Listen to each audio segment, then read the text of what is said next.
selama 10 tahun Jokowi, serangan buzzer yang masif kepada mereka yang dianggap kritis, itu masih menciptakan trauma, masih menyisakan ketakutan untuk bersuara. Pak Prabowo ini orang yang takut pada demonstrasi. Dia memang takut pada kritik, makanya dia mencoba untuk mengatakan bahwa kritik itu nggak penting. Orang pintar hanya sibuk kritik, hanya sibuk ini, karena dia ingin meredam. Tapi kalau suara ini terus bergejolak, suara ini terus membesar, demonstrasi terus terjadi. Nah, di titik inilah kita punya daya tawar, kita punya posisi tawar. Tidak ada pemimpin-pemimpin besar lahir dari ketakutan dan ketergantungan pada pemimpin sebelumnya. Setiap pemimpin besar pasti berusaha untuk membangun legasinya sendiri. Kira-kira berapa lama rakyat masih bisa bertahan? Kalau dibiarin seperti ini terus ya ledakan kemarahan itu kita tidak lagi bisa mengontrol gitu. Ini yang akan bisa menjadi titik balik. Ya dalam hitungan bulan. Telingaku mendengar 19 juta lapangan kerja, tapi mataku melihat PHK di mana-mana. Telingaku mendengar jutaan makan bergizi, tapi mataku melihat mereka yang kehilangan daya beli. Telingaku mendengar pidato berapi-api, tapi mataku melihat jeritan rakyat tiada henti.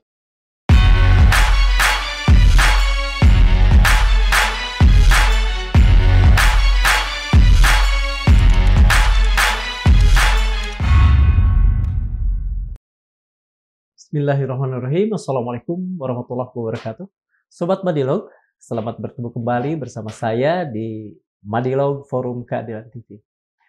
Di negeri seperti Indonesia, daya kritis dan kreativitas kadang-kadang tidak menjadi anugerah dan bukan dirayakan, tetapi malah dicurigai. Kira-kira begitu yang pernah dikatakan oleh seorang sastrawan sekaligus seorang sosiolog, Mbak Oki Mandasari, pada suatu ketika. Pernyataan itu saya kira bukan sekedar keluhan, melainkan sebuah peringatan bagi kita semua bahwa negara ini sedang punya kegemaran lebih untuk mempersulit warganya. Di negeri yang terus membungkam ruang dari nurani dan menjadikan loyalitas sebagai ukuran moral, sekali lagi, seperti kata Mbak Oki secara tersirat, siapapun kita tahu beberapa hari kemarin bisa dianggap sebagai musuh. Mbak Oki adalah salah satu dari sedikit suara yang menolak untuk bungkam. Sosiolog yang meraih gelar PhD dari National University of Singapore, berada di garda depan para intelektual yang mengatakan tidak untuk pembungkaman. Dan alhamdulillah saat ini Mbak Oki sudah berada di dunia Madilog. Selamat bertemu kembali Mbak Oki. Ini kali kedua kita ngobrol ya. Mbak Oki, saya langsung aja ya. 10 tahun terakhir, saya tidak harus kemudian menyebut siapa yang kemudian berkuasa di sana. Menurut Mbak Oki, apakah kita justru sudah makin teratur dalam ketidakteraturan atau makin menuju cita-cita mulia pembukaan UUD 45? Makin menuju pembusukan. Oh iya. Nah, ini jadi pembusukan institusi. Ini menjadi kata kunci yang terjadi selama 10 tahun pemerintahan Jokowi. Dan ini berlanjut di 6 bulan pemerintahan Prabowo ini. Betul.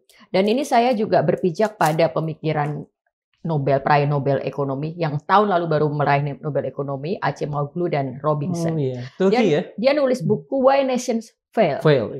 Why Nations Fail? Kenapa negara gagal menuju kemakmuran, menuju kemajuan sebuah bangsa? Karena institusi-institusinya ini dirusak. Karena mereka tidak punya institusi-institusi yang inklusif. Institusi-institusi yang memberi kesempatan pada semua warga negara. Institusi yang sehat. Institusi politik, baik institusi ekonomi. Nah, kerusakan institusi ini yang dilakukan oleh rezim Jokowi selama 10 tahun. Kita bisa urutkan tuh. Institusi penegakan hukum. Apa yang terjadi pada KPK dengan revisi Undang-Undang KPK. Apa yang terjadi dengan kepolisian. Banyak orang mengatakan dikebiri. Ya, dikebiri. Tidak punya daya apapun sama sekali. Lalu juga institusi yang diharapkan menjadi garda tertinggi, terdepan dalam perlindungan konstitusi. MK. Dirusak, diacak-acak begitu saja. Lalu juga diciptakanlah ketakutan orang untuk bersuara, untuk berpikir kritis. Selama 10 tahun Jokowi, serangan buzzer yang masif kepada mereka yang dianggap kritis, itu masih menciptakan trauma, masih menyisakan ketakutan untuk bersuara. Dan ketika tadi berangkat dari apa yang dikemukakan Kang Darmawan lewat kutipan saya tadi, ketika suara kritis itu ditakuti dan kemudian dicoba untuk diredam, orang akan mulai mengontrol dirinya, warga negara self-control, self-control. Padahal itu adalah bagian dari institusi yang dibutuhkan dalam penegakan demokrasi. Nah, kita bicara dari sisi institusi demokrasi, dan nanti akibatnya adalah pelemahan institusi ekonomi, dan ujungnya adalah akibat yang langsung dirasakan oleh warga negara. Oke. Jadi, saya lanjut. Kang Darmawan, kalau sekarang berita terbaru nih, kita langsung berangkat dari berita terbaru aja. PHK di mana-mana. Ini tidak terjadi tiba-tiba ada PHK, enggak. Tapi ini merupakan dampak dari yang tadi saya bicarakan tadi. Institusi politik yang dirusak, institusi ekonomi yang sudah diporak-porandakan. Hingga akhirnya industrialisasi tidak berjalan, PHK harus dilakukan. Kalau PHK sudah dilakukan, yang menanggung akibat ini semua siapa? Rakyat. Nah, ini yang sedang terjadi di kita. Jadi kepada teman-teman pemirsa semua, ketika kita bicara tentang demokrasi, ketika kita bicara tentang hal-hal yang sifatnya idealis, kritik, dan sebagainya, sesungguhnya kita sedang bicara hal-hal dasar yang pada akhirnya melindungi hak-hak paling dasar dari warga negara. Kita sedang bicara demokrasi karena kita tahu dari sinilah kita akan melindungi hak-hak ekonomi yang terampas. Kita sedang menjaga agar PHK tidak terjadi. Kita sedang menjaga agar hak-hak ekonomi tetap bisa diberikan pada rakyat. Gitu. Jadi ini yang kita lihat selama 10 tahun dan 6 bulan terakhir. Saya selalu berpikir bahwa setiap insan, apalagi pemimpin itu, asumsi saya adalah orang baik. Dia menginginkan kebaikan. Kalau orang per orang, mungkin bagi diri sendiri dan keluarga. Kalau pemimpin, tentu bagi orang-orang yang dipimpinnya. Apakah beliau, Pak Jokowi ini, salah melangkah? Atau memang dari awal pun niatnya sudah salah? Ya, kalau bicara tentang Pak Jokowi, saya sudah mengeluarkan diagnosa saya di berbagai kesempatan ya. Ini kita sudah membicarakan Pak Jokowi banyak sekali dan saya sudah sampai ada kesimpulan bahwa memang tujuannya hanya untuk mempreserve kekuasaan. Tujuannya hanya untuk melestarikan, menjaga agar kekuasaannya bisa tetap jatuh di tangan keluarganya. Jadi itu yang menjadi dasar setiap tindakan Pak Jokowi selama 10 tahun terakhir. Bahwasannya ada kemudian sebagian besar masyarakat yang baru sadar di ujung pemerintahan, yaitu karena tertipu oleh segala tipu daya, oleh segala narasi yang diciptakan. Dalam bahasa saya yang waktu itu sudah tersebar luas, mitos-mitos Jokowi yang diproduksi. Sihir itu yang meninakbobokkan. Tapi jelas bahwa memang Jokowi sedari awal tujuan utamanya memang menjaga agar kekuasaan tetap berada di tangannya dan di tangan keluarganya.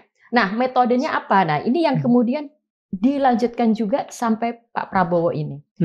Jadi Pak Prabowo ini menggunakan narasi-narasi populis kan sejak awal. Lihat saja pidatonya selalu untuk rakyat. Betul. Termasuk program-programnya makan bergizi gratis, selalu yang ditonjolkan rakyat-rakyat. Tapi itu hanya semata jargon masalahnya. Tidak disertai dengan perbaikan institusi yang memastikan akses ekonomi betul-betul bisa dijangkau oleh semua orang. Betul. Tidak dibarengi dengan sistem keadilan sosial, tidak dibarengi dengan penegakan hukum. Jadi populisme hanya menjadi bungkus, hanya menjadi cara lip service, hanya menjadi pidato.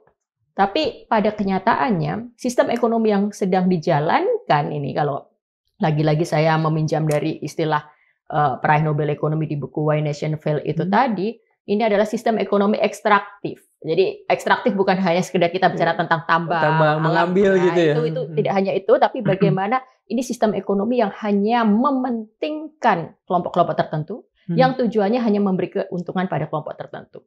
Jadi populisme ekstraktif itu yang saya coba garis bawahi setelah saya mencoba menganalisis apa yang terjadi di Indonesia. Apakah sihir tanpa tanda petik pun mungkin saja dilakukan atau berlaku di negara ini? Mohon maaf, sihir tanpa tanda petik maksudnya mistis. Benar ya, mistis. Jawa. Iya. Jawanisasi. Betul. Kemarin salah seorang narasumber bicara soal gebyok Solo atau apa, saya nggak tahu apa ya, mungkin Mbak lebih mengerti. Jadi ini asumsi pertanyaan ini ingin mengatakan bahwa Pak Jokowi itu menggunakan upaya-upaya mistis, hal-hal supernatural ya. Hal-hal supernatural. Kalau saya juga orang Jawa gitu kan, betul. segala macam. Dan saya kira saya relevan untuk bertanya. Mbak orang Jawa dan Mbak sosiolog. Segala macam ajian penase dan sebagainya gitu. Nah, kalau bicara dalam sosiologi, konteks sosiologi, kita tidak berada pada konteks kita percaya itu ada atau enggak, atau kita melihat bahwa oh benar loh Pak Jokowi ini pakai sihir loh, dia biasa semedi di mana-mana. Nah itu bukan lagi ranah kita sebagai seorang sosiolog. Tapi sosiolog akan mampu menjelaskan bahwa sihir itu juga termanifestasi dalam kemampuan untuk membuat orang lain mengikuti apa yang diinginkan. Betul. Kalau dalam ilmu sosiologi jelas itu ilmunya, sihirnya dilakukan dengan mencitrakan dirinya, dengan dibantu oleh media, dibantu oleh buzzer, dikomunikasikan, fotonya digorong-gorong, masuk gorong-gorong lalu disebarkan. Itu adalah sarana untuk menyihir. Betul. Nah, apakah kemudian ini ditopang dengan ajian Semar mesem atau apa? Bisa jadi gitu. Tapi bukan pada posisi seorang sosiolog untuk menganalisis ajian betul. Tapi kita mau menganalisis bagaimana itu dilakukan dengan medium-medium yang ada, institusi sosial. Kalau sihirnya masa lalu dari Yunani kan Aristoteles bilang ada logos, ada pathos, ada ethos ya. Tapi kalau di kita kan ya sihirnya itu kalau saya sekarang sihir di masa sekarang ini dalam sistem pemerintahan Indonesia digunakan melalui media, digunakan melalui kontrol terhadap suara kritis, pengerahan buzzer, juga propaganda informasi termasuk hoax. Itu bagaimana kita menyebarkan sihir-sihir di era hari ini. Berbicara tentang sihir, tentu yang tanda petik dan yang tidak tanda petik sekarang ya. Apakah misalnya yang paling kena dari bentuk sihir-sihir modern ini ke publik apa? Hati nurani mereka, rasa malu mereka yang makin lama makin hilang, orang korupsi dianggap biasa misalnya, atau apa misalnya Mbak? Kalau kita bicara sihir itu yang paling dihilangkan pertama kali adalah kemampuan untuk berpikir. Jadi begitu kena sihir itu, seseorang akan seperti kebo dicocok hidungnya itu.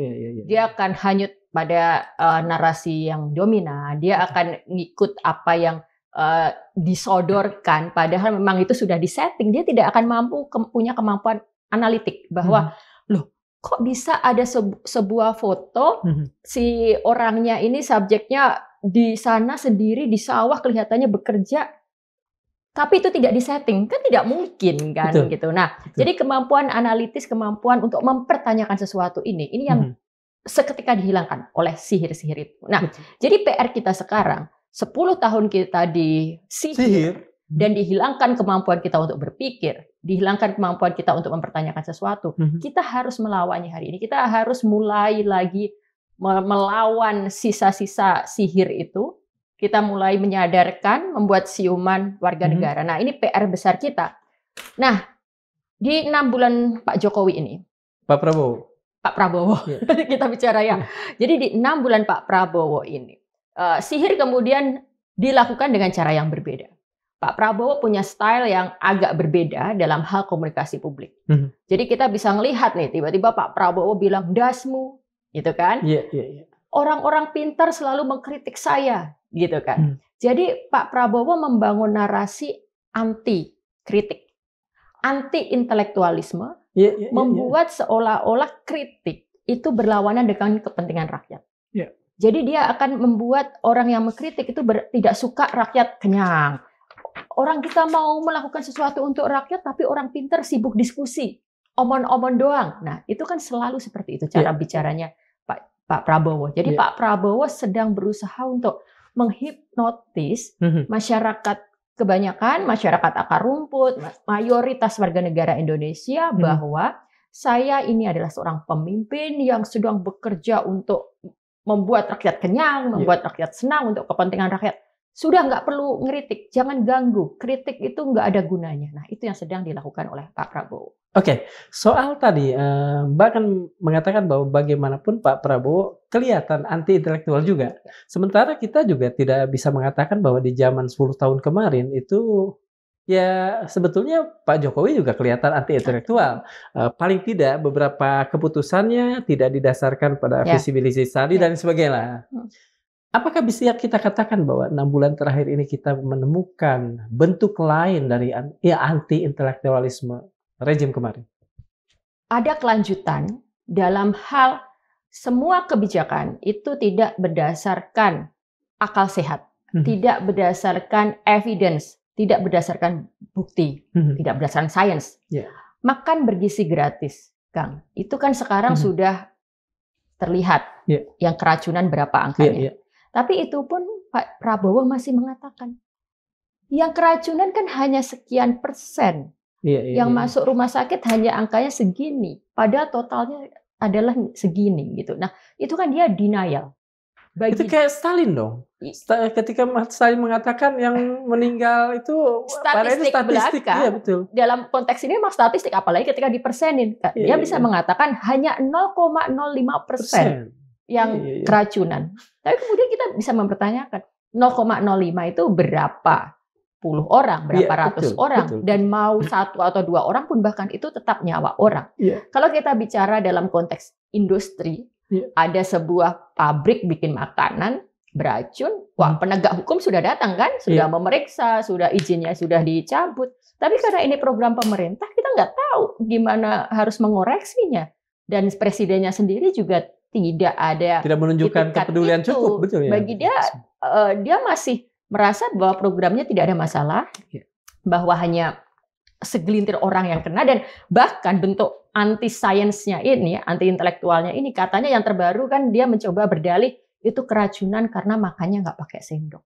Nah, ini kan bentuk-bentuk pembodohan. Jadi pada titik tertentu saya juga berpikir Pak Prabowo ini delusional dan asal bicara gitu loh. Kenapa bisa muncul bahwa keracunan karena tidak pakai sendok dan sebagainya, lalu cara dia bersikap yang berkatan dasmu dan sebagainya terhadap orang yang mencoba mengkritik. Nah, lalu yang juga waktu itu dia mengatakan bahwa banyak negara lain ingin mencontoh makan bergizi gratis Indonesia. Nah, itu kan tidak sesuai dengan fakta. Lalu ketika kita tarik bahwa sekarang banyak PHK di mana-mana dan belum ada upaya dari pemerintah untuk mengatasi itu, yang dilakukan pada Hari Buruh kemarin kan hanya mengatakan bahwa kita akan membentuk satgas PHK gitu. Sementara PHK terjadi di mana-mana gitu kan. Nah, ini jadi ada gap antara apa yang dia ucapkan dengan apa yang ada di reality, dan kita bahkan bisa menduga bahwa ini lebih dari sekedar tidak terinformasi. Karena kan informan banyak. Harusnya kan dia punya banyak orang yang memberi dia informasi. Dia juga bisa membaca dari media gitu. Kita mungkin bisa memahami mengapa Pak Jokowi, sebagaimana kita tadi katakan, cukup anti intelektualis. Beliau mengatakan tidak suka membaca. Yang beliau baca Sinsan kalau saya tidak salah. Nah, ini Jokowi. Tapi kan Pak Jokowi. Tapi kan kalau Pak Prabowo dari awal kita mengenal beliau seorang pembaca. Bahkan pada saat kampanye, ketika orang lain bicara apa, dia bicara soal satu novel yang futuristik, Ghost Fleet kalau saya tidak salah. Kemudian kita tahu dia dibesarkan dalam lingkungan intelektual. Mengapa bisa sampai kemudian delusional, sedikit anti intelektual? Saya sangat sepakat, bahkan dalam sebuah tulisan saya mengemukakan fakta bahwa Pak Prabowo seorang pembaca, bahwa Pak Prabowo besar di lingkaran intelektual. Betul. Sehingga artinya Pak Prabowo punya modal jika dia mau. Jika dia punya itikat baik untuk itu. Tapi ternyata dia tidak menggunakan modal intelektualisme yang dia miliki. Dia tidak menggunakan tradisi intelektualisme di mana dia besar, buku-buku di perpustakaannya segitu banyak. Dan pada titik tertentu saya juga percaya, you are not what you read, you are what you think after you read, gitu kan. Jadi betul. Apa yang kamu pikirkan, apa yang kamu lakukan setelah kamu membaca, gitu. Jadi Prabowo membaca itu semua, tapi ternyata ketika kita refleksikan, kita lihat apa yang dia lakukan di 6 bulan terakhir ini, ya itu tidak tidak merefleksikan apa yang dia baca. Jangankan atas apa yang dia baca, setiap kebijakannya itu tidak sinkron dengan semua yang dia katakan dalam pidato-pidatonya.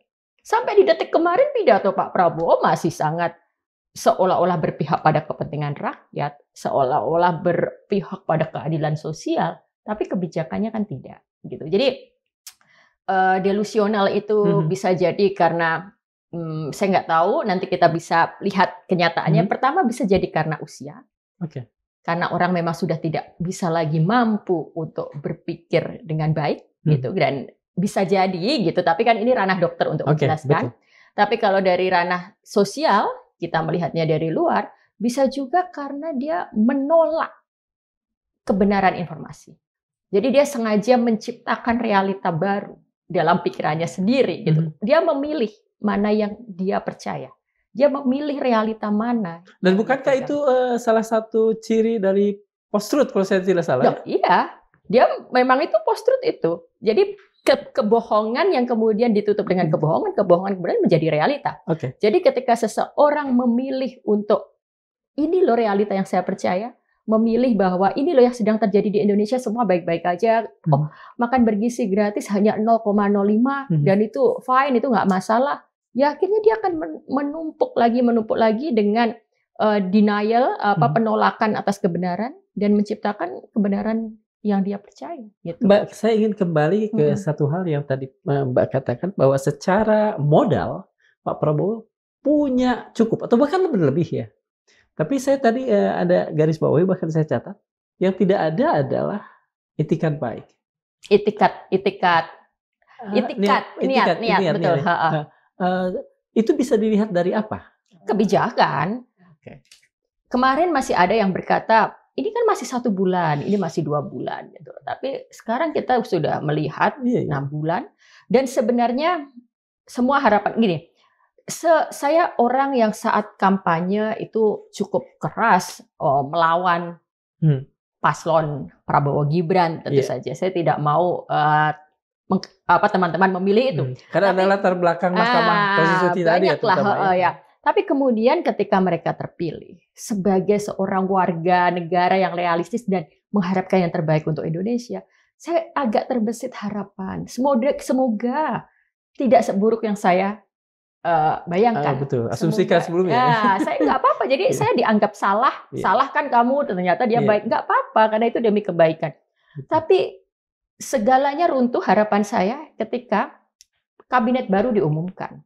Jadi kabinet itu sudah menjadi representasi, sudah menjadi simbol, bukti bagaimana pemerintahan ini akan dijalankan, bagaimana sikap Prabowo, bagaimana Prabowo masih tidak bisa independen dari bayang-bayang Jokowi. Dan bagaimana, nah ini yang menarik ini, Kang. Pak Prabowo ini kan dia nyalon presiden udah berapa kali? Betul. 20 tahun dia memperjuangkan untuk jadi presiden. Betul. Sayangnya, tujuan dia hanya sekedar jadi presiden. Jadi tujuan dia hanya sekedar jadi presiden.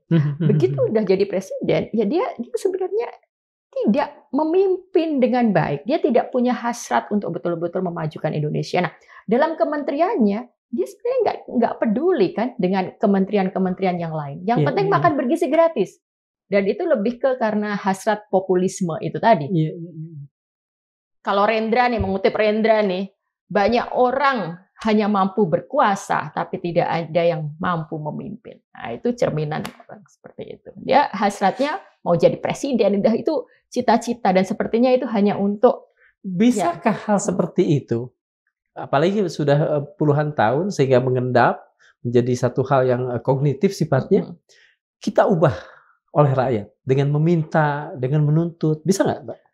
Saya masih terus memelihara harapan atas itu. Karena kalau tidak, ya apa gunanya kita bersuara, apa gunanya kita terus melawan dan bersikap kritis. Satu hal yang saya jadikan harapan adalah Pak Prabowo ini orang yang takut pada demonstrasi. Dia memang takut pada kritik. Makanya dia mencoba untuk mengatakan bahwa kritik itu nggak penting. Orang pintar hanya sibuk ngeritik, hanya sibuk ini. Karena dia ingin meredam. Tapi kalau suara ini terus bergejolak, suara ini terus membesar, demonstrasi terus terjadi. Nah, di titik inilah kita punya daya tawar. Kita punya posisi tawar. Prabowo jelas punya trauma 98. Dia tahu bagaimana mertuanya saat itu, seorang penguasa besar yang 32 tahun berkuasa, itu akhirnya bisa tumbang dengan demonstrasi mahasiswa. Ketakutan itu masih menghantui, dan kita bisa lihat setiap kali ada demo, responnya pemerintah bagaimana. Setiap kali ada demo, kita lihat gesturnya bagaimana. Dia takut. Jadi merawat terus kobaran perlawanan ini juga salah satu senjata kita untuk menyelamatkan Indonesia. Oke, ini paling tidak menurut saya yang dulu banyak turun juga. Ini menarik. Mantan aktivis kan? Ya. Kata orang. Kata orang. Saya menjalaninya. Begini Mbak, seberapa lama dalam hitungan Mbak rakyat bisa cukup sabar dan cukup lihat untuk menerima kesulitan-kesulitan hidup saat ini? Sekarang sudah mulai, jeritanya sudah mulai terdengar. Ini yang menarik nih. Ya, Kang, baru 3 hari lalu saya nulis puisi baru. Judulnya kan Telinga dan Mata. Telingaku mendengar 19 juta lapangan kerja, tapi mataku melihat PHK di mana-mana. Telingaku mendengar jutaan makan bergizi, tapi mataku melihat mereka yang kehilangan daya beli. Telingaku mendengar pidato berapi-api, tapi mataku melihat jeritan rakyat tiada henti.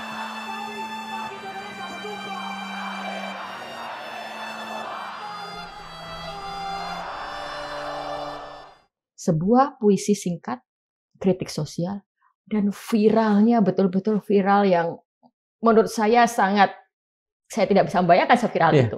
Artinya apa? Puisi itu relate dengan persoalan publik. Rakyat marah gitu. Rakyat betul-betul merasa bahwa kegelisahan, kemarahan mereka terwakili oleh puisi itu. Dan kita lihat sendiri media PHK sebanyak itu. Ketika media massa udah melakukan sampai Kang Darmawan aja meneteskan air mata nih pemirsa. Ini kan dia relate juga gitu. Jadi kalau PHK sudah sampai media. Artinya relate. Saya punya banyak kesulitan hidup. Nah, tadi saya kutip Rendra, saya kutip lagi Wiji Tukul. Wiji Tukul itu ada istilahnya, dia derita sudah sampai di leher. Jadi rakyat merasakan seperti itu. Saya bisa akui rakyat tidak semua rakyat relate dengan pembicaraan tentang demokrasi. Tidak semua rakyat relate bahwa Gibran itu mengangkangi konstitusi, bahwa dia anak haram konstitusi. Buktinya 58% memilih mereka.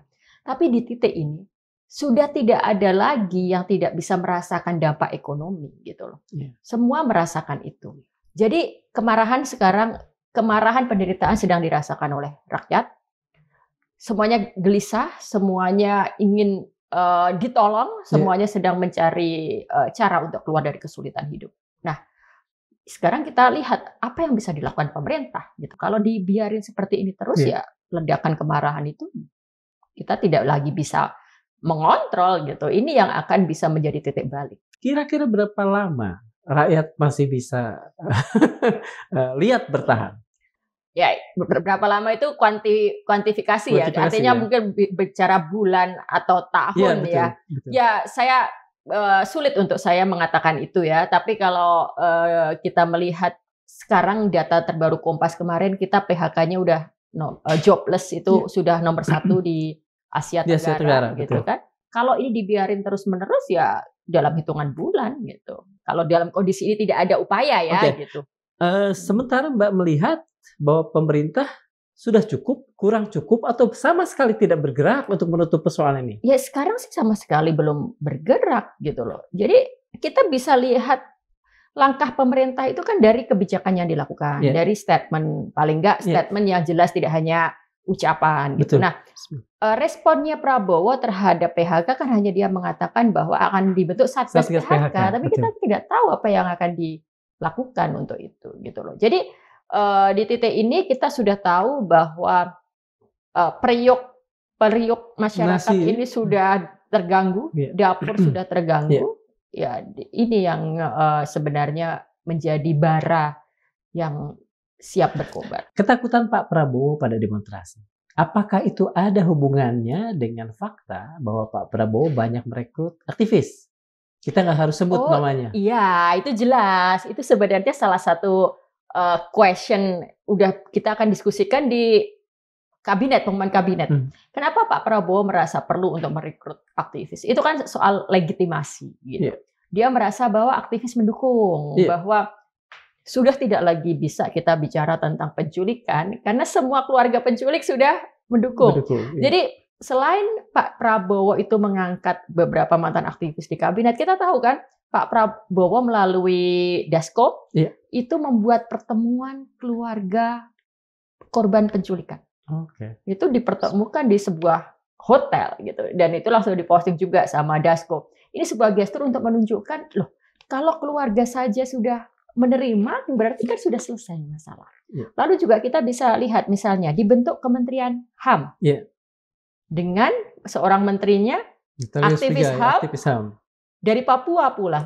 Nah, ini kan juga cara untuk meredam itu, bahwa pertama adalah saya orang yang peduli HAM, buktinya saya bentuk Kementerian HAM.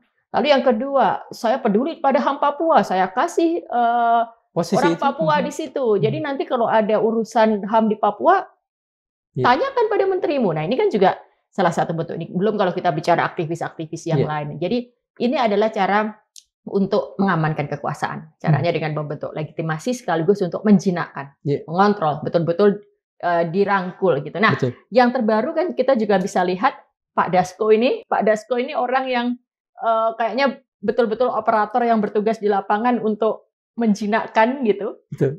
Dia kan membuat pertemuan dengan orang-orang yang dianggap kritis, diajak duduk bersama gitu. Kita nggak tahu apa yang dibicarakan, tapi kemudian bagaimana dia mempublikasikan foto itu, dia ingin menyampaikan pesan pada masyarakat luas. Udah nggak usah kritis-kritis, ini aktivis ini aja udah pada duduk di sini, sudah mendukung Pak Prabowo, kan begitu. Itu yang hendak dikatakan.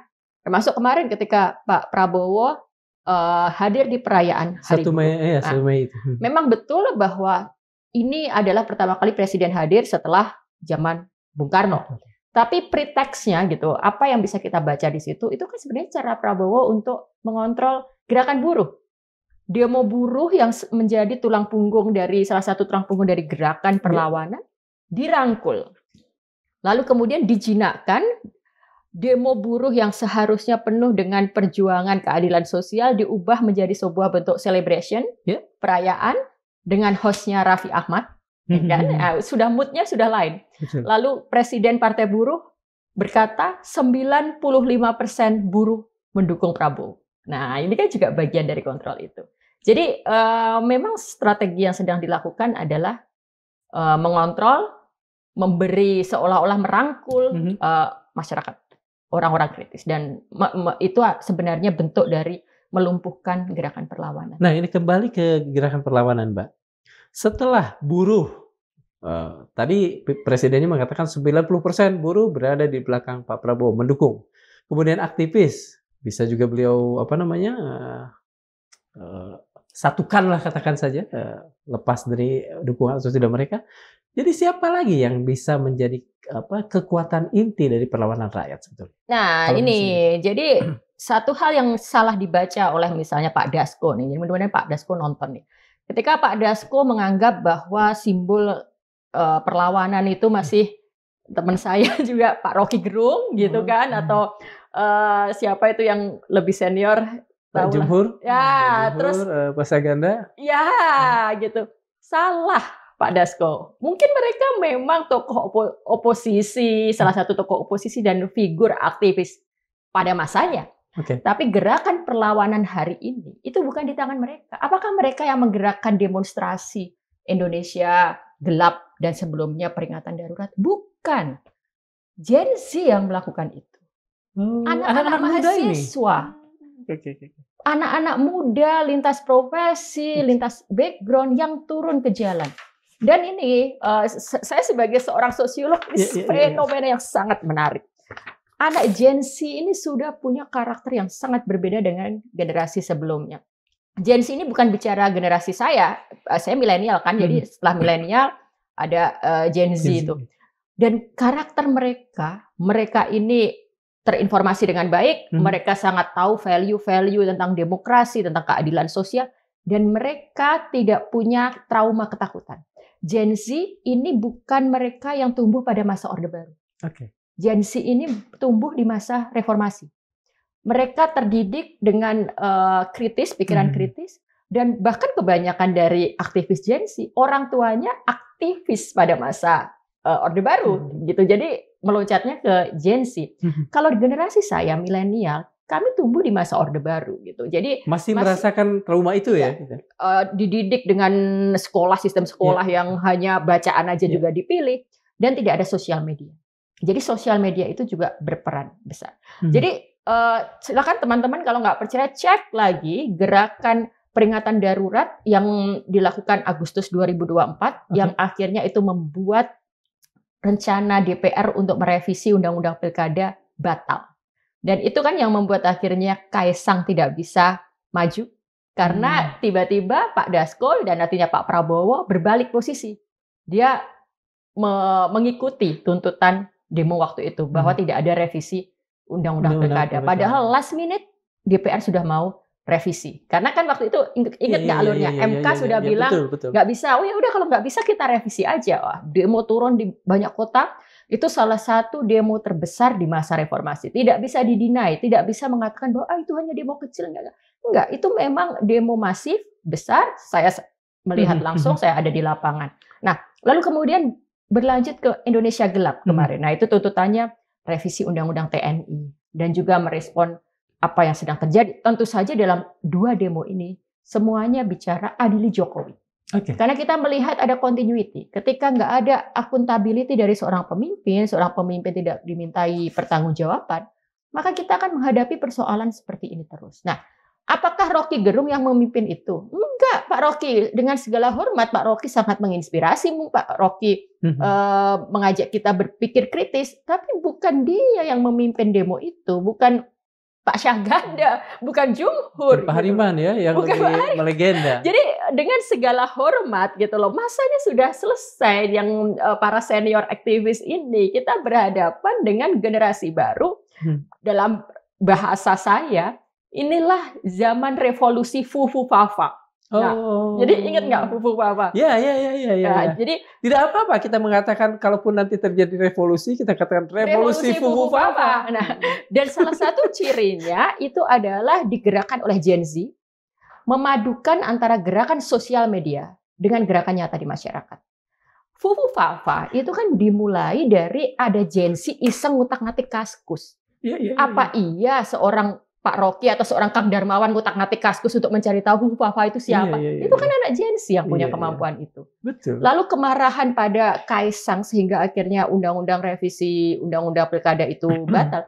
Itu kan juga dibarengin dengan istrinya Kaisang posting foto harganya foto roti 400.000 itu diposting di sosial media gitu. Dan itu semua yang membawa menjadi sebuah diskusi publik hingga akhirnya memancing kemana Gen Z. Mbak meyakini betul dan mungkin dengan sekian banyak data yang tadi dikemukakan bahwa Gen Z inilah yang menggerakkan paling tidak dua demo besar yang dalam 2 tahun yang berdampak, betul. Yang berdampak juga. Tapi kan ada ada stereotip.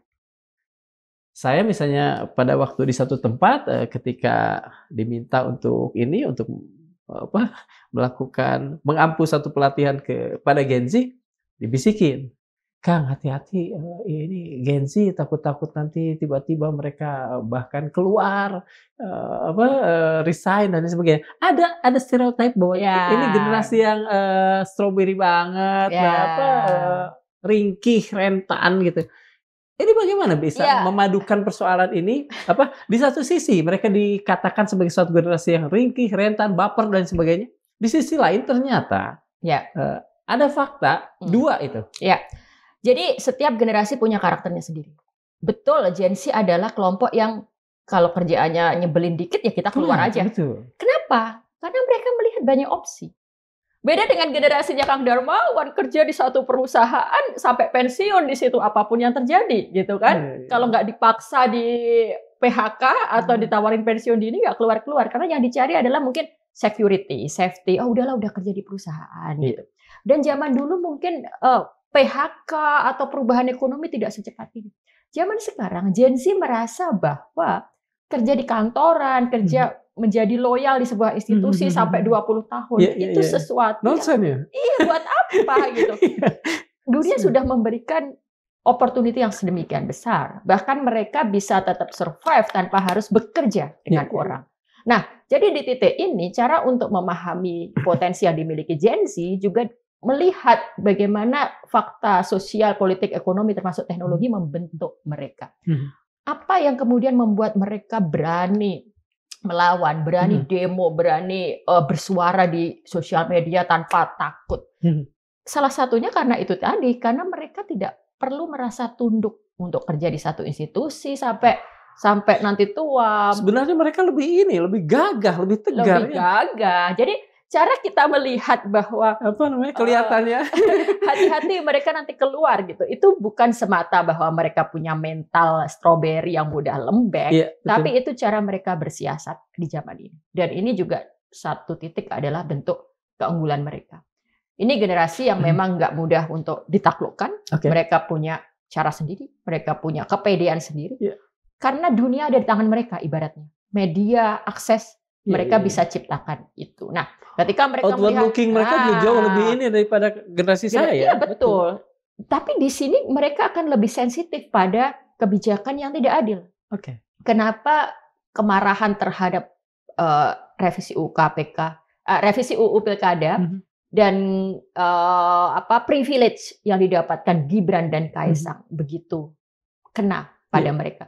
Karena mereka bisa melihat dong, loh, kalau opportunity hanya diberikan pada anak presiden, pada anak orang yang punya akses, lalu kami gimana? Nah, itu kan kemudian membuat mereka marah gitu. Mereka mau akses yang terbuka, akses yang setara, mereka mau dunia yang juga melihat potensi mereka. Nah, ini kita bicara tentang Gen Z ini. Ini ada yang menarik nih. Saya ingin tetap gini. Generasi saya nggak tahu kalau milenial ya, generasi saya dan generasi sebelum saya itu ketika melakukan perlawanan mereka bisa ditakuti oleh rotan, oleh tentara. Gerakan perlawanan Gen Z ini kan lebih banyak, bukan lebih banyak sebetulnya, dimulai dari sosial media dan sebagainya. Bagaimana cara pemerintah atau siapapun yang berkepentingan melawannya untuk melakukan pemblokiran atau apapun namanya? Nah, ini kan sekarang kita lihat nih di beberapa demo terakhir nih berbagai kota polisi selalu main kan. Dan selalu di mana ada polisi ada kekerasan akhirnya. Ada bentuk-bentuk abuse gitu. Jadi demonstrasi yang seharusnya bisa dilaksanakan dengan damai ternyata ada intervensi sedemikian rupa gitu. Nah, ini yang memang juga kemudian menjadi problem. Kang, ketika ada siapapun dibawa ke kantor polisi, diperiksa 20 jam hanya untuk for the sake of diperiksa. Setelah itu dikeluarin. Itu kan bagaimanapun menimbulkan trauma. Siapapun akan merasa tidak lagi aman. Siapapun akan merasa tidak takut. Nah, jadi ini yang saya lihat sedang terjadi. Jadi kesewenang-wenangan polisi, lalu sekarang ditambah lagi dengan tentara masuk. Tentara dengan revisi UU TNI, dia masuk ke ranah sipil, dia ikut-ikutan, bisa mengintervensi bagaimana mendidik orang di kampus dan sebagainya. Nah, kalau dua institusi ini udah bermain dan masuk, inilah ancaman terbesar untuk perlawanan kita. Ancaman terbesar ini buat perlawanan ansih, tapi sebetulnya ada nggak juga dampaknya jadi terbalik? Menjadikan mereka berdua jadi common enemy yang kemudian memperkisur persoalan. Nah, ini juga menarik juga. Dalam sejarah itu kan ketika ada akumulasi enemy, ada musuh bersama gitu, gerakannya menjadi besar kan. Dan juga memang Indonesia gelap itu kan salah satunya karena revisi UU TNI. Jadi betul-betul ketika TNI bermain, orang tergugah lagi nih, orang mulai marah lagi. Nah, lalu kemudian simbol-simbol TNI yang mulai masuk ke kampus. Nah, ini kan membuat mahasiswa tersadar nih. Lalu sudah ada juga misalnya gini, salah satu upaya untuk membenarkan dui fungsi TNI adalah menunjukkan fakta bahwa tuh kan TNI dibutuhkan untuk ngajar di daerah terpencil karena guru nggak ada yang mau karena padahal bukan tupoksi TNI untuk ngajar.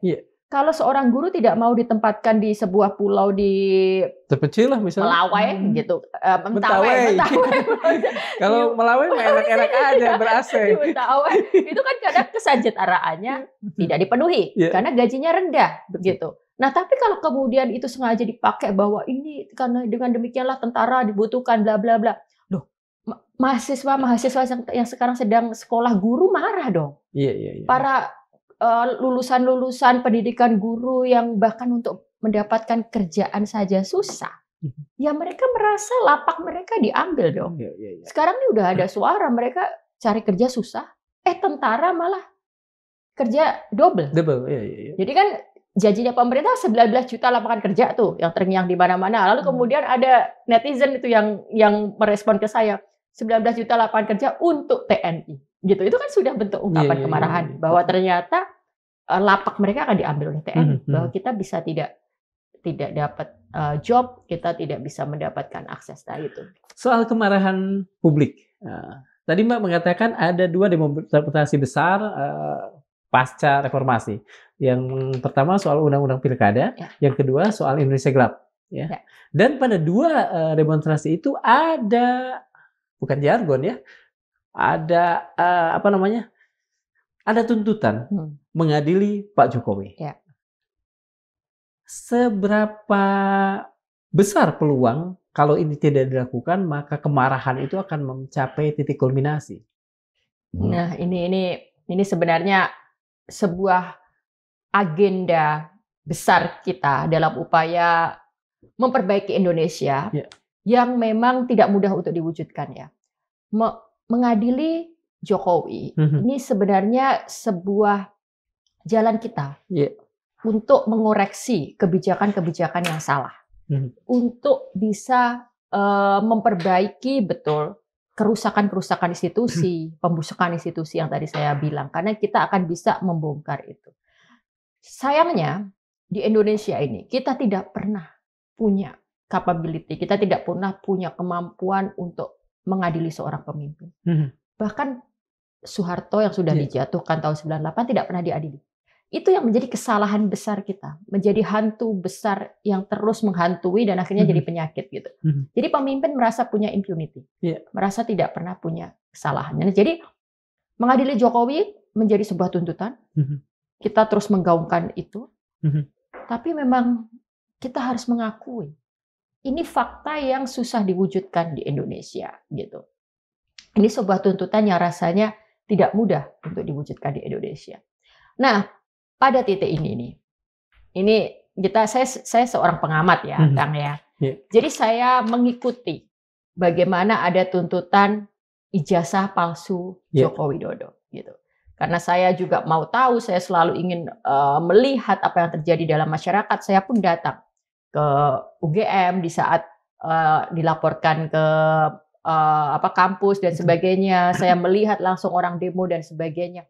Bagi saya ini sebuah bentuk gejolak perlawanan juga yang misinya adalah something wrong dengan Pak Jokowi ini, baik dari sisi ijazahnya, baik dari sisi kebijakannya, dan dari sisi niat apa yang sudah dilakukan atas untuk upayanya mempertahankan kekuasaan. Nah, jadi kalau misalnya memang ijazah ini harus dibawa ke pengadilan untuk betul-betul dilihat, ya go ahead, ini memang proses yang harus kita lalui gitu. Oke. Soal itu ya, soal pengadilan ijazah itu paling tidak kan kita belum tahu ininya, tapi sudah bergulir. Bergulir. Tapi soal untuk mengadili Pak Jokowi ini kan kelihatannya masih agak jauh. Padahal meskipun Soeharto tidak bisa dihadirkan dengan sekian banyak alasan sakit, proses pengadilannya kan terjadi. Saya masih ingat tuh di Departemen Pertanian di Ragunan waktu itu.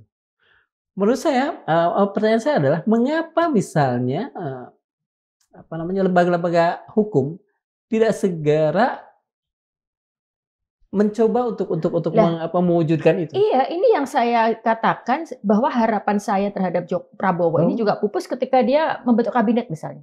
Orang-orang Jokowi masih memegang posisi-posisi sentral. Kepolisian, Kapolrinya, TNI, gitu kan? Betul. Itu masih dipegang gitu. Belum lembaga penegakan hukumnya, MK, hakim-hakimnya kita nggak tahu. Jadi ketika kita proses peradilan itu kan bergantung pada penegak hukum. Kalau penegak hukumnya masih dikuasai, ya gimana kita berharap? Jadi memang salah satu cara, emang kayaknya kita betul-betul mungkin capek bicara ini ya, tapi Pak Prabowo ini memang juga harus memutus gitu bayang-bayangnya hubungannya dengan Jokowi gitu. Bukankah kekuatan itu sudah ada pada beliau, Mbak?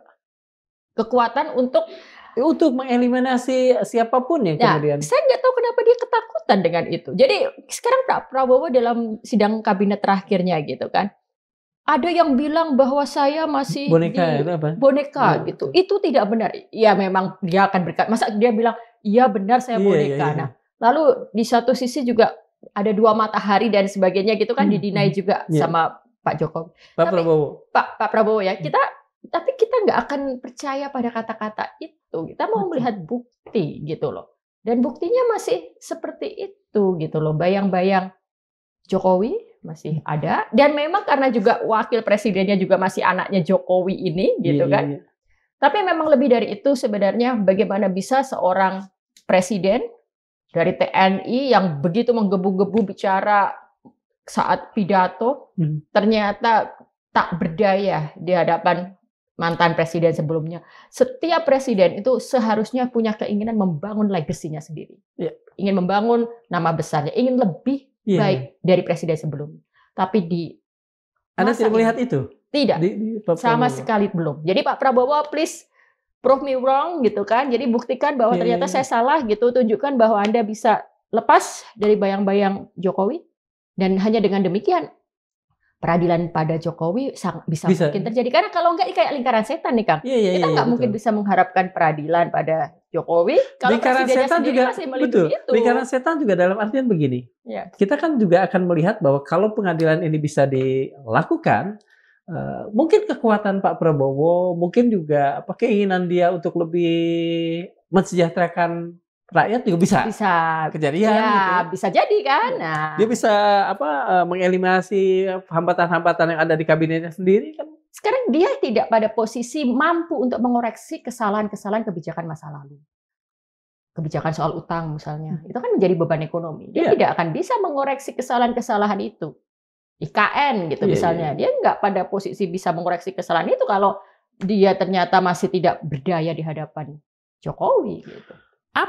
Kapan yang bisa membuat Pak Prabowo betul-betul berdaya? Meskipun sebetulnya kita udah tahu ya, di tangannya tuh kan ada kekuasaan. Ya itu kan nggak tahu lah. Ini kalau pertanyaan itu yang bisa menjawab Pak Prabowo sendiri lah. Apakah dia tiba-tiba dapat lepas dari sihir, misalnya gitu kan? Atau dia dapat wangsit? Atau dia gitu? Tapi saya masih berharap dari sisi yang intelektual ya, bahwa Pak Prabowo Anda seorang yang membaca begitu banyak buku, Anda bisa melihat sejarah pemimpin besar di dunia. Tidak ada pemimpin besar lahir dari ketakutan dan ketergantungan pada pemimpin sebelumnya. Setiap pemimpin besar pasti berusaha untuk membangun legasinya sendiri. Gitu. Jadi dari sisi rasionalitas mungkin itu yang harus dilakukan. Coba Pak Prabowo merefleksikan apa yang dia sudah pelajari, apa yang dia dengar dari bapaknya, dari lingkungannya gitu. Di sana kan di Inner Circle ada, tadi kita ngobrol, ada aktivis-aktivis. Ya, paling tidak mereka punya akses. Gimana agar aktivis-aktivis ini betul-betul betul-betul sadar bahwa mereka harus menyadarkan pimpinan kita ini? Pertanyaan Kang Darmawan mengasumsikan bahwa aktivis yang masuk kabinet ini masih memiliki idealisme dan cita-cita pada. Saya harus setuju, Mbak. Nah, kalau memang itu benar terjadi dan kita selalu berharap yang terbaik, betul. Ya mereka bisa buktikan itu di ranah pekerjaannya masing-masing. Mereka kan ada yang jadi menteri pengentasan kemiskinan, misalnya. Ada yang jadi di tenaga kerja. Nah, ada yang di Kominfo. Kan? Jadi coba tunjukkan di tupoksi masing-masing dulu lah gitu. Karena saya juga kemarin realitanya kan kita sudah dengar misalnya di beberapa bocoran itu kan bahwa ternyata tidak setiap anggota kabinet bisa mengakses langsung presiden. Mau ngobrol aja nggak bisa, mau ketemu langsung nggak bisa gitu kan. Nah, jadi Coba tunjukkan dulu di lingkaran, di apa yang terjadi. Ya, dia kerjakan ya. Jangan hanya melakukan. Sekarang Anda mantan aktivis, sekarang menjadi wamen tenaga kerja, lalu datang ke PT yang bermasalah pakai seragam, tahu nggak? Pakai seragam apa itu? Wamen Noel, Wamen Manuel. Saya nggak ngikutin. Nah, dia pakai kostum yang sedemikian lucu, tapi yang menyedihkan dari proses itu adalah pihak PT saja tidak takut, tidak merasa bahwa kedatangan seorang wamen sebagai representatif dari pemerintah yang mempertanyakan, kenapa kamu menahan ijazah karyawan, padahal itu nggak bisa. Itu aja tidak digubris oleh tentara, oleh perusahaan ini. Jadi di titik ini challenge lah untuk aktivis itu kalau memang masih melihat mereka punya daya. Ini saya tidak melihatnya sebagai aktivis, saya melihatnya sebagai pemerintah. Apakah tidak enak kalau saya katakan apakah, tapi memang ini harus dikatakan. Apakah serendah itu citra pemerintah di mata perusahaan-perusahaan, di mata bisnis? Ya, ternyata mungkin iya ya, sedihnya. Mungkin inilah sebenarnya efek dari perselingkuhan antara dunia bisnis dan pemerintah politik. Jadi pemerintah yang seharusnya jadi regulator, menegakkan aturan, ikut-ikutan juga. Karena selama ini gampang disuap, karena selama ini sudah menerima banyak, jadi pengusaha merasa bisa melakukan segala hal.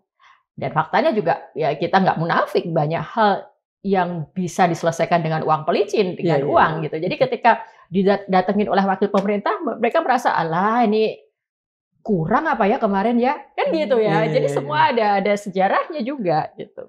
Ini saya sekarang bertanya kepada Mbak Oki sebagai seorang intelektual, dan dunia Mbak Oki kan dunia akademis ya. Seberapa frustasi sebetulnya Mbak Oki merasa ketika para cendekiawan, rektor, profesor kok bersunyi-sunyi sementara sementara persoalan itu begitu nyata di depan hidung kita semua. Ya, nah pengkhianatan kaum intelektual kan itu sudah. Iya, jadi dari abad 19 sudah disampaikan itu abad 20. Nah, jadi di setiap zaman akan selalu ada intelektual-intelektual yang memang tidak bisa menjalankan fungsinya sebagai intelektual organik. Kita tidak bisa mengharapkan pada satu rektor tertentu atau satu profesor tertentu, apalagi jika mereka menjabat struktural. Tapi saya selalu percaya bahwa di antara mereka selalu ada juga yang berusaha untuk merawat akal sehat. Jadi instead of focusing pada mereka yang yang berkhianat, saya fokus pada mereka yang terus bersuara dan bagaimana kita kemudian memperbesar ini upaya penyadaran publik ini. Begitu. Kalau misalnya harus kita sebagai orang media kan saya melihatnya justru yang tidak bersuara ini yang dominan.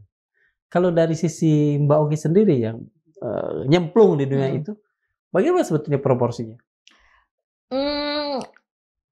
Kalau kita bertanya mana yang lebih banyak yang bersuara atau tidak bersuara, pasti selalu lebih banyak yang tidak bersuara. Itu kan sudah jelas gitu kan. Nah, representasi itu akan berlaku di segala hal, termasuk kita bicara intelektual, profesional. Lebih banyak mana akademisi yang kritis atau akademisi yang hanya sibuk ngajar lalu selesai? Yang kedua ini. Iya kan gitu. Nah, tapi saya percaya bahwa critical minority inilah justru yang sepanjang sejarah itu selalu membawa perubahan.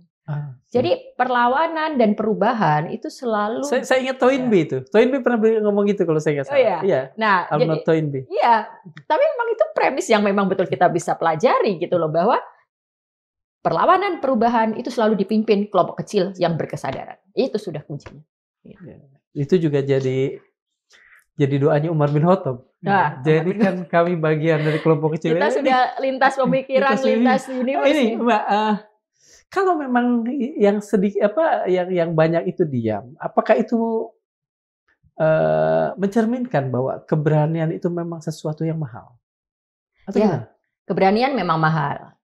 Keberanian menular, ketakutan juga menular, gitu kan kalau dalam bahasa saya. Jadi keberanian memang tidak dimiliki setiap orang. Kemampuan untuk terus merawat suara kritis juga tidak dimiliki oleh setiap orang. Tapi kita bisa terus upayakan untuk menularkan ini. Jadi dari jumlah yang awalnya cuma 1, kita bisa lipat gandakan, tumbuh dan membesar. Jadi kita tidak perlu fokus pada mana yang lebih banyak, mana yang lebih besar. Bisa jadi kita tetap lebih kecil, tapi seberapa signifikan dampak yang bisa kita kerjakan. Itu yang pertanyaan terakhir. Kalau Mbak punya waktu 1 menit saja dikasih panggung lah oleh Pak Presiden. Apa yang ingin Mbak katakan langsung ke Pak Presiden? Pak Presiden, bangun. Wake up. Ya, lihat realita dengan benar, pelajari apa yang betul-betul terjadi di rakyat sekarang ini. Perbaiki kebijakanmu dan putuskan hubungan dengan Jokowi. Bismillah. Mbak, saya ingin mengakhiri. Tadi kita tahu kita sudah dikasih tanda ya. Tanda bahwa ini panjang juga pembicaraan kita. 1 jam lebih. Indonesia tampaknya bukan hanya tengah tersesat, ia sedang membusuk seperti dikatakan oleh Mbak Oki di awal-awal. Pelan, nyaris tanpa suara, namun menyengat bila dicium oleh nurani kita semua. Birokrasi telah menjadi ladang sogokan, etika kekuasaan tinggal retorika, hukum diperalat bukan lagi menjadi pagar keadilan. Di balik segala pembangunan yang dipamerkan tersembunyi kehancuran yang tak sempat diberitakan. Rakyat dijajali pencitraan, dininabobokan oleh jargon, dipisahkan dari akal dan rasa. Maka tak berlebihan jika bangsa ini kian tampak seperti tubuh besar yang indah terlihat dari jauh, tapi sedang membusuk, memburuk dari dalam. Rapuh di akar, rusak di sumsumnya. Albert Einstein pernah memperingatkan, dunia tidak akan hancur oleh orang-orang jahat yang berbuat buruk, melainkan oleh mereka yang melihat kejahatan itu dan tidak melakukan apa-apa. Dan barangkali inilah tragedi besar kita hari ini. Bukan hanya karena yang zalim makin merajalela, tapi karena yang paham pun memilih diam. Karena kebenaran seperti tubuh manusia juga bisa mati jika tak diberi ruang untuk bernapas. Karena seperti sabda Nabi Muhammad SAW, siapa yang melihat kemungkaran hendaklah ia ubah dengan tangan. Jika tak mampu, maka dengan lisan. Dan jika tak mampu pula, maka dengan hatinya. Namun itulah selemah-lemahnya iman. Maka hari ini barangkali ujian terbesar bukan hanya pada soal berani melawan, tapi berani mengakui bahwa kita telah terlalu lama berdiam diri. Assalamualaikum warahmatullahi wabarakatuh. Waalaikumsalam.